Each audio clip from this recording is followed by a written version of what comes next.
लोक निर्माण मंत्री विक्रमादित्य सिंह ने कहा कि नए नए नुस्खे लाकर बीजेपी राहुल गांधी को परेशान करने की कोशिश कर रही है। उन्होंने कहा कि एक ऐसे व्यक्ति ने राहुल गांधी पर मुकदमा दर्ज करवाया जिस पर राहुल गांधी ने टिप्पणी नहीं की थी। विक्रमादित्य सिंह ने कहा कि लोकसभा सचिवालय को सदस्यता रद्द करने में इतनी जल्दी नहीं दिखानी चाहिए थी, क्योंकि सूरत कोर्ट की तरफ से भी राहुल गांधी को 30 दिन का समय दिया गया है। विक्रमादित्य सिंह ने कहा कि राहुल गांधी की सदस्यता को रद्द करना दुर्भाग्यपूर्ण है, लेकिन पूरी कांग्रेस पार्टी उनके साथ चट्टान की तरह खड़ी हुई है।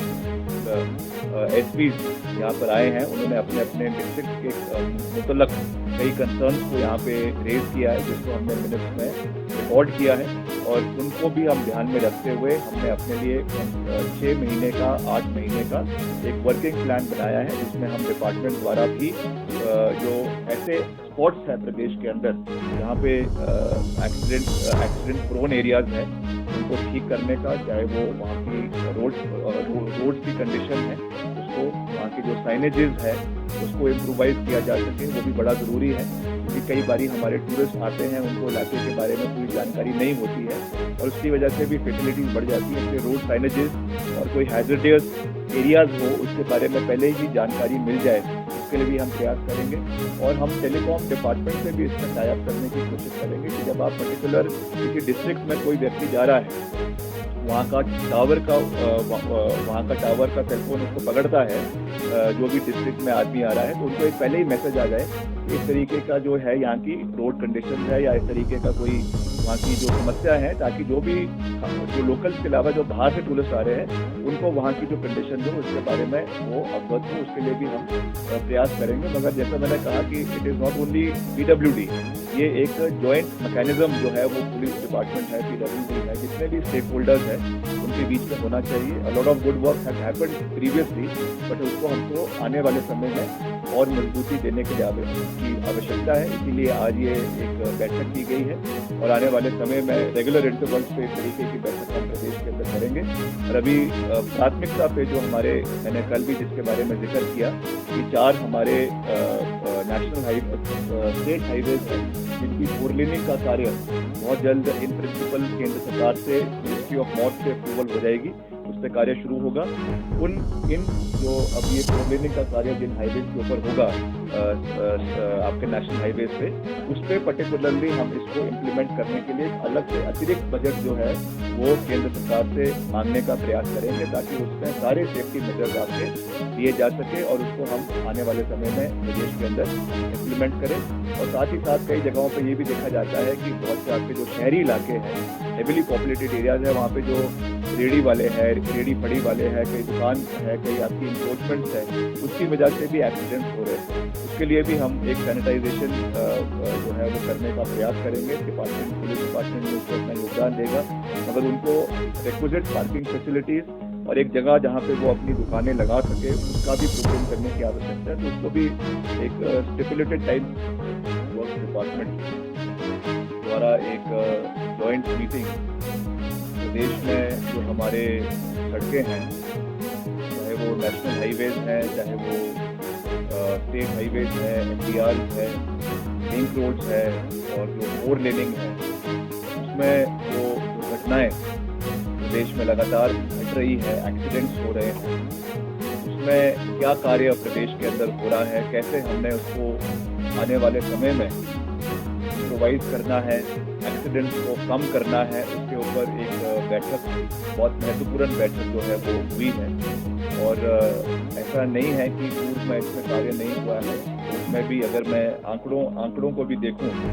तो 2017 में जो एक्सीडेंट्स थे वो 3114 एक्सीडेंट्स हुए थे, जो घटकर अब 2022 में 2597 एक्सीडेंट्स प्रदेश के अंदर हुए। और डेथ भी वैसे आपके 1203 2017 में हुई थी, जो अब कम होकर 1032 जो है वो हुई है। इंजरीज भी आपकी 5400 से घटकर करीबन 4100 के करीबन रह गई। मगर अभी भी हमको इसमें बहुत काम प्रदेश के अंदर करने की आवश्यकता है। इसलिए हमारे जो कई ऐसे जिले हैं, आज एक इस पर प्रेजेंटेशन भी हुई हिमाचल प्रदेश पुलिस द्वारा, जिसमें खास करके जो हमारे हाई प्रोन डिस्ट्रिक्ट है जहाँ पे ज़्यादा एक्सीडेंट्स हो रहे हैं, और एक्सीडेंट्स जैसा आप जानते हैं कि 2 किस्म के एक्सीडेंट्स है जिसपे ज़्यादा फेटिलिटीज़ होती है। एक आपकी जो गाड़ियाँ सड़कों से पहाड़ियों से नीचे गिर जाती है, इसमें काफ़ी जान माल का नुकसान होता है, और दूसरा जो आपका हेड ऑन कोलिजन जो है स्पीडिंग, ओवर स्पीडिंग की वजह से होता है। इसमें भी आंकड़े देखने को साफ मिले हैं कि जो आपके लोअर बेल्ट है, आपका जिला कांगड़ा है, ऊना है, Hamirpur to a limited extent, और जो आपका इंडस्ट्रियल एरिया है बद्दी का, नालागढ़ का, वहाँ पे बहुत हमको ओवर स्पीडिंग की वजह से एक्सीडेंट देखने को मिले हैं। और वैसे जो हमारे दूर दराज के इलाके हैं, चाहे वो किन्नौर है या शिमला है,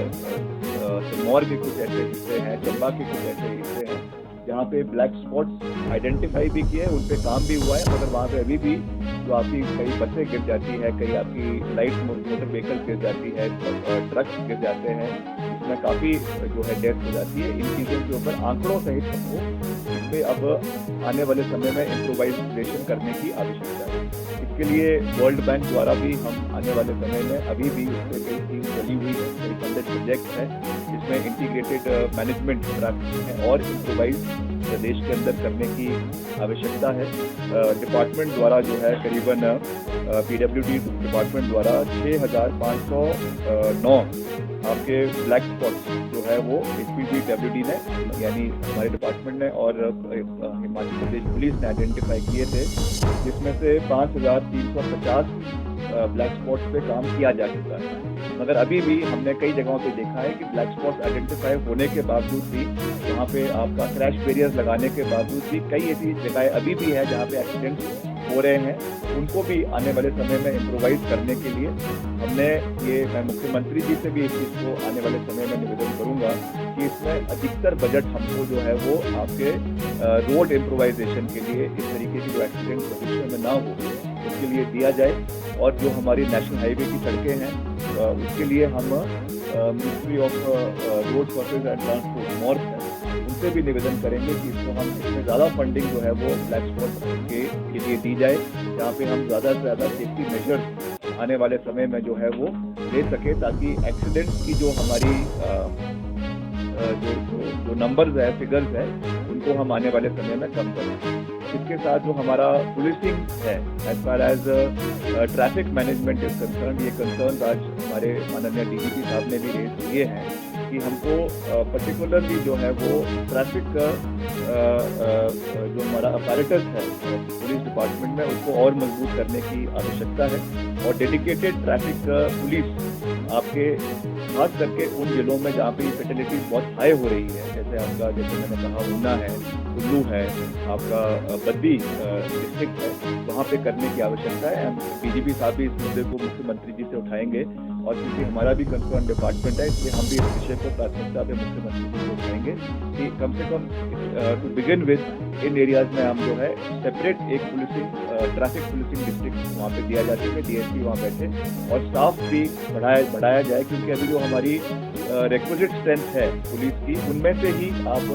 ट्रैफिक के लिए डाइवर्ट कर रहे हैं, तो उसमें जो लॉ एंड ऑर्डर है वो भी पूरी तरीके से सॉल्व नहीं हो पाता, और दूसरे तरीके से जो आपका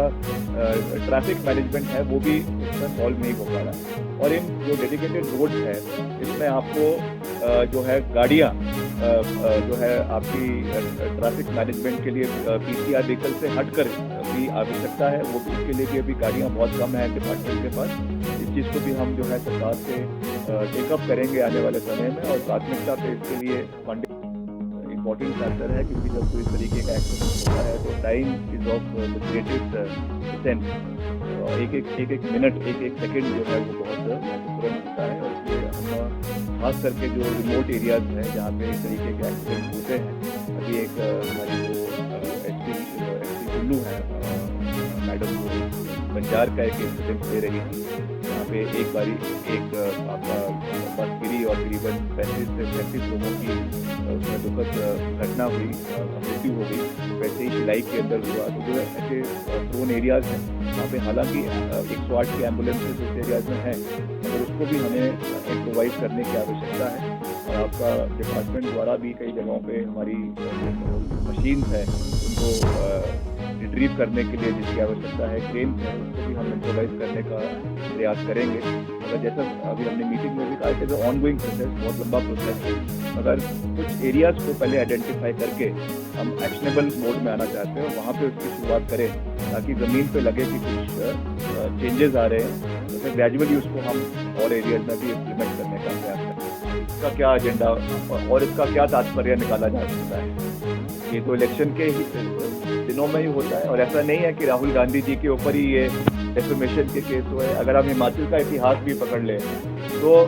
अक्सर मेरे पिताजी धूमल साहब के ऊपर डिफेमेशन करते थे और धूमल साहब मेरे पिताजी के ऊपर करते थे। मेरे ऊपर भी क्रिमिनल डिफेमेशन का केस चला हुआ है। चुनावों के समय में हमने भी कई बातें कही, तो डॉक्टर राजीव बिंदल जी ने मेरे ऊपर भी केस किया हुआ है, चला हुआ है। तो ये तो कोई बड़ी बात नहीं है। हमने चुनावों में जो मुद्दे उठाए हैं उसको लेकर अगर आप किसी को जेल में डालने की प्रक्रिया शुरू कर देंगे तो ये केवल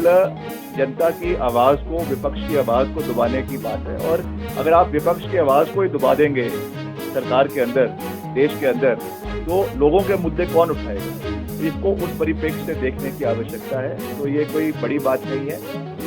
अंत में सत्य की जीत होगी और हम उनकी इस तरीके की जो लड़ाई वो लड़ रहे हैं, जिस तरीके से उन्होंने कल कोट खुद किया है, महात्मा गांधी जो फादर ऑफ द नेशन है, उनके शब्दों को उन्होंने कोट करते हुए ये कहा कि I will continue to fight for the people of the country, और सत्यता में ही मेरा धर्म है और इसके लिए मैं लड़ता रहूंगा। तो इन चीज़ों से हमको डरने की आवश्यकता नहीं है। ये सारे, चाहे वो ईडी है, चाहे वो सीबीआई है, चाहे वो इनकम टैक्स है, चाहे वो इस तरीके की इंटिमिडेशन करने के लिए एक नया टैक्टिक्स जो है वो आपने डिफेमेशन का कर लिया है, ये सब चीज़ें एक नुस्खे होते हैं राजनीति में, मगर इससे हमको डरने की आवश्यकता नहीं है। हम सत्यता की राह पर आगे चलते रहेंगे, निष्पक्षता से, निडरता से प्रदेश की आवाज़ को हम उठाते रहेंगे और हमारे नेता आदरणीय राहुल गांधी जी देश के लोगों की आवाज़ को उठाते रहेंगे। जिस तरीके से भी आपने देखा कि उन्होंने जो करीबन 3,500 किलोमीटर का सफ़र तय कर कन्याकुमारी से वो कश्मीर पहुंचे, लाखों लोगों का, करोड़ों लोगों का जन समर्थन उन्हें प्राप्त हुआ, उससे डर कर ये कदम जो है वो सरकार ने उठाया है। हालांकि जैसा मैंने कहा कि इसमें कोर्ट का फैसला आया है, मगर उसकी जो पृष्ठभूमि है उसको भी हमें देखने की आवश्यकता है। क्या एविडेंस वो एप्रिशिएट किया गया, उसके ऊपर भी जब इसको चैलेंज किया जाएगा हाईकोर्ट में, उस समय ये बातें निकल कर आएगी। मगर मैं जुडिशियल प्रोसेस पे कोई टिक्का टिप्पणी नहीं करना चाहता हूँ। We stand with the family और अंत में सत्य की जीत होगी। सत्य घबरा सकता है, डर सकता है, मगर कभी उसकी हार नहीं होती है। अल्टीमेटली ट्रूथ विल प्रिवेल और राहुल गांधी जी फ्लाइंग कलर्स के साथ निकल कर आएंगे, इसका हमें पूरा विश्वास है। राहुल गांधी जी ने लंदन में यूनिवर्सिटी ऑफ कैम्ब्रिज में और I am not mistaken London school of economics में जो बातें कही थी, उन्होंने किसी का कोई कैरेक्टर असैसिनेशन नहीं किया। उन्होंने जो प्रिवेलिंग पॉलिटिकल सर्कमस्टेंसेस आज देश के अंदर है, केवल उसके बारे में एक विस्तृत चर्चा करें। और आजकल यूट्यूब का ज़माना है, इंटरनेट का ज़माना है। आप यूट्यूब के ऊपर सर्च करेंगे और उस समय 2014-2013 की उस समय, और तो इवन लेटर जब माननीय प्रधानमंत्री जी अंतर्राष्ट्रीय दौरों के ऊपर कनाडा गए, यूएसए गए, इंग्लैंड गए और वहाँ पे उन्होंने वेम्बली स्टेडियम के अंदर या आपके सेंट्रल पार्क में न्यूयॉर्क के अंदर जो भाषण दिए, उसमें क्या बातें उन्होंने उस समय पूर्व की सरकारों के बारे में कही, तो वो क्या था? क्या वो डेफेमेशन नहीं था? तो केवल अपनी बात को कहीं पे रखना, मैं समझता हूँ वो देश की तौहीन नहीं है। उन्होंने हमेशा देश हित के लिए लड़ाई लड़ी है और आगे भी लड़ते रहेंगे। और ये पूरे तरीके से जो ये माहौल देश के अंदर बना, खास करके जो ये भारत जोड़ो यात्रा का बना, जिस तरीके का जन सलाह निकल कर आया, उससे घबराकर मुद्दों से हटाने के लिए, और अभी जो अदानी हिंडनबर्ग इशू निकल कर आया, जिसमें आपने देखा किस तरीके से अदानी का जो है शेयर मार्केट वैल्यू गिरी, किस तरीके से इसमें एक्सपोजे हुआ, उससे लोगों का ध्यान भटकाने के लिए, उससे हटाने के लिए इस तरीके की ये कार्रवाई करी गई है। और जैसा मैंने कहा कि कुछ समय तक लोगों का ध्यान भटकाया जा सकता है। You can fool few people at few times, but you cannot fool all the people at all the time। इसका सच जो है वो निकल कर आएगा और अंत में सत्यता की जीत होगी, ये मैं कहता हूँ। देखिए, ये बहुत अनफॉर्चुनेट कि एक व्यक्ति जो देश के दबे हुए, पिछले हुए, ऑप्रेस्ड लोगों की आवाज को उठाने का कार्य कर रहे हैं, उनके खिलाफ इस तरीके की कार्रवाई करवाई जाती है। और सबसे बड़ा प्रश्न तो इसमें ये लगता है कि जिस व्यक्ति ने, जिसके बारे में ये कहा था, he was not the complainant of this so-called defamation case, so-called criminal defamation case। और ये बात मैं नहीं कह रहा हूँ कि हमारे जो देश के सबसे वरिष्ठतम में से एक एडवोकेट है डॉक्टर अभिषेक मनु सिंघवी,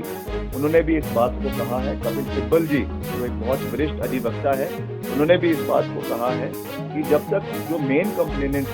वो इस बात को नहीं कह रहा है और कोई थर्ड पार्टी आकर ये जो है मानहानि का दावा कर रही है और उसमें इस तरीके की जो है वो प्रक्रिया कोर्ट ने दी है। हम कोर्ट का, जुडिशरी का बहुत मान सम्मान करते हैं और हम उस पर कोई भी टिक्का टिप्पणी जो है वो कोर्ट प्रोसेस के ऊपर नहीं करना चाहते हैं। मगर जिस तरीके से विपक्ष की आवाज को स्टिफल करने की कोशिश करी जा रही है, सिस्टमैटिकली दबाने की कोशिश करी जा रही है, मैं समझता हूं कि ये लोकतंत्र का गला दबाने का और लोकतंत्र की हत्या करने का प्रयास किया जा रहा है। और ये सब इस बात को जानते हैं कि क्रिमिनल डेफेमेशन के लिए इस तरीके का सजा देना ये बहुत दुर्भाग्यपूर्ण है। मगर निश्चित तौर से हमें जुडिशरी में, इंडियन जुडिशरी में पूरा विश्वास है। एंड आई एम श्योर कि जो 1 महीने का समय माननीय राहुल गांधी जी को दिया है, उनकी जो लीगल टीम है, they will explore all legal opinion और इसको रिक्विजिट जहाँ पर भी जो हायर कोर्ट है, हाई कोर्ट में और मदर इन सुप्रीम कोर्ट इसको अपील की जाएगी और जो भी इसमें कानूनी प्रक्रिया है उसको फॉलो किया जाएगा। मगर जिस तरीके की जल्दी इसमें लोकसभा सचिवालय ने दिखाई है, ये भी कहीं ना कहीं एक जो है क्वेश्चन मार्क के घेरे में आ जाता है। क्योंकि जब सबऑर्डिनेट कोर्ट ने, जहां से ये फैसला आया है, अगर अपने ऑर्डर को सस्पेंड कर 1 महीने का समय दिया है तो उसमें उनको वेट एंड वॉच करना चाहिए। मगर तभी मैं उस पर कोई टिक्का टिप्पणी नहीं करना चाहता हूँ। मगर मैं यही कह सकता हूँ कि हम इस तरीके के यूनिलैटरल डिसीजन से डरेंगे नहीं। We stand rock solid with the family, with Shri Rahul Gandhi ji, with Madam Sonia Gandhi ji, Priyanka Gandhi जी। देखिए, बहुत दुर्भाग्यपूर्ण, और मैं ये कहना चाहता हूँ कि देश के लोकतंत्र में पहली बार ऐसा हुआ। अभी फैसला जो है सूरत कोर्ट का है और इसके बाद कानून की प्रक्रिया बहुत लंबी है। उन्हें अपील करने का समय दिया गया था, हाई कोर्ट है, उच्चतम न्यायालय, लेकिन जल्दबाजी से जो ये फैसला किया गया लोकसभा सचिवालय द्वारा, मुझे लगता है कि ये लोकतंत्र की आवाज़ को दबाने का जो है एक सोची समझी रणनीति के तहत जो है प्रयास है। और राहुल गांधी जी से ये सरकार डरी। जिस ढंग से अभी पिछले दिनों उन्होंने 4000 किलोमीटर की पदयात्रा की और देश में एक नेगेटिविटी की पॉलिटिक्स के खिलाफ उन्होंने जो लड़ाई लड़ी, एक पॉजिटिविटी का संचार किया और उनकी पदयात्रा में लाखों की संख्या में लोग जुड़े, हर वर्ग के लोग जुड़े, तो भारतीय जनता पार्टी की जो जमीन खिसकना शुरू हुई। और जब मांग की गई कांग्रेस पार्टी द्वारा अडानी प्रकरण में कि आप जेपीसी का गठन करें, और बजाय इसके कि जेपीसी का गठन करते,